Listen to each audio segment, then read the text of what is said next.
অলগত আছিলো গতিকে মোৰ দৰে যদি কাৰোবাক তেনেকে ঘৰত সৰু সৰু ল'ৰা ছোৱালী গৰু বুলি মাতে তেনেহ'লে তেওঁলোকলৈ শেহতীয়াকৈ হ'লে গৰু বিহু লগ যাচিছো লগতে যিসকল ব্যক্তি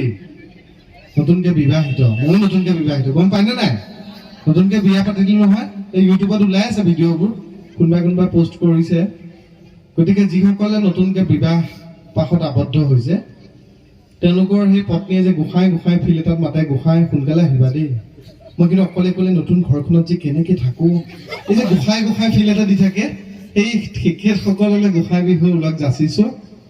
লগতে যিসকল এই পত্নীৰ সেই কথা বতৰাত চলা নাই নিজৰ মতে অকণমান ৰাখিছে গধুৰকৈ সেইসকলক মানুহৰ বিহু লগ যাচিছোঁ লগতে এই ডেকাসকলক শুভেচ্ছা জনাইছোঁ যি আমাৰ কৰোণা লকডাউনৰ সময়ত আমাৰ দেশৰ অৰ্থনীতিৰ কথা ভাবি সেই জলদস্যু নাটক কৰিবলৈ দোকানৰ সন্মুখত দীঘলীয়া লাইন পাতিছিলে তেওঁলোকলৈ শেহতীয়াকৈ হ'লেও ৰঙালী বিহু লগ যাচিছোঁ যিয়ে নহওক তেওঁলোকে যেনেকৈ নহওক আমাৰ অৰ্থনীতি ধৰি ৰাখিলে বেয়া নাপাব দেই ধেমালি কৈছোঁ বেয়া পাইছে নেকি বাৰু বাৰু ইমানখিনি মানুহ একেলগে দেখিছোঁ খুবেই ভাল লাগিছে এটাই খালি কথা কওঁ আপোনালোকে আজি ৰাতিও চাগে অনুষ্ঠান হ'ব গীতৰ এনিশা আছে বুলি গম পাইছোঁ সাংস্কৃতিক সন্ধ্যাত যদি আপোনালোক আহে এনেকৈ চাগে একেলগে এনেকৈ বহিব বা ইয়াত বিভিন্ন মানুহ হ'ব এই যদি মহে কামোৰে মহটো মাৰি নিদিব দেই মোৰ ফালৰ পৰা ৰিকুৱেষ্ট কাৰণ 2 বছৰৰ মূৰত আকৌ ৰঙালী বিহু পাতিছে তেওঁলোকেতো ফাংচন চাবলৈ আহিব পাৰে হয়নে নহয় কিন্তু আৰু এটা কথা দেই 2টা মহে যদি একে ঠাইতে কামুৰে তেতিয়াও নামাৰিব ভৰিত কামুৰিলে বিশেষকৈ কাৰণ 2 বছৰৰ পিছত লকডাউনৰ পিছত এনেকৈ ৰঙালী বিহু পাতিছে তেওঁলোকে বিয়া পাতি আপোনাৰ ভৰিটোৱে আশীৰ্বাদ ল'বলৈওতো আহিব পাৰে হয়নে এইখিনিকে ক'লো কওঁতে মেলোতে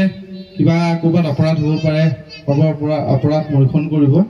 নিজৰ এতিয়া মোৰ যিখিনি পিতৃ বয়সৰ মানুহ তেওঁলোকে নিজৰ দেউতা বুলি ভাবে দেউতা বয়সৰ মানুহখিনিয়ে নিজৰ সন্তান বুলি ভাবিব মাতৃ বয়সৰ সকলে নিজৰ সন্তান বুলি ভাবিব বন্ধুসকলে বন্ধু বুলি ভাবিব দাদাসকলে দাদা বুলি ভাবক